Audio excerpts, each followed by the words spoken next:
خودی بایگری و کمبغلی خودش مجردی کمبغلی فضیلت نیست، مجردی بایگری فضیلت نیست. پیامبر صلی الله علیه و سلم که نعم المال الصالح للرجل الصالح گفتن.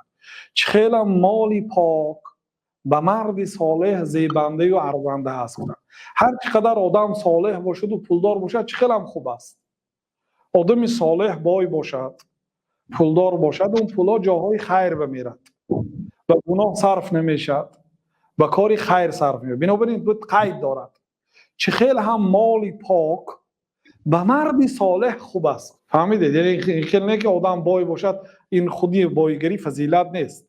خودی بایگری خودش مجردی از صالح فضیلت نیست.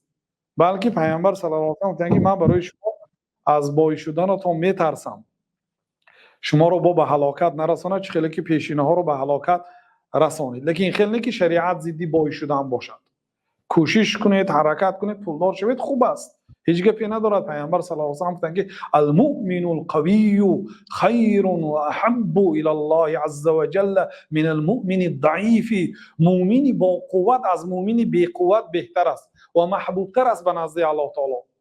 یعنی یک آدم مؤمن است کم بغل است، یک آدم مؤمن است وای هست، خیر میکند، زکات میدهد، عملهای زیاد اجرا میکنه به واسطه پول.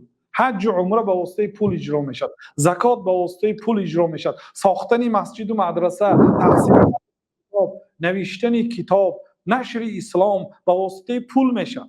یعنی برای اگر مؤمنی با قوت باشد این آدم مرتبهش در نزد الله تعالی بزرگتر است از مؤمنی بی قوت. اینجا قوت فقط به معنای قوت جسمانی نه، تمام نوع قوت ها را در نظر داشته شده. بنابراین یک آدم اگر مؤمنی به تقوای پولدار باشد خوب است از یک مؤمنی کم بغل به تقوای کم بغل.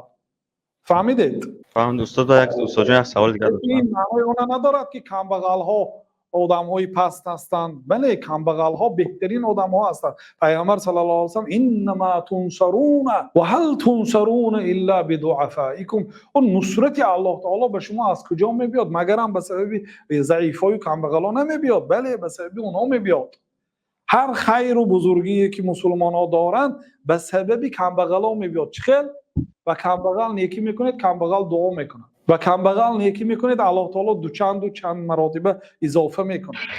یعنی کم بغل ها یعنی در شریعت چون بلند است. یک کم بغل پیامبر صلی الله علیه و سلم میگه ولکنک عند الله غالب، لیکن تو در نزد الله تعالی قیمت هستی. و کم بغل ها 500 سال پیش از بای ها واردی بهشت میشن.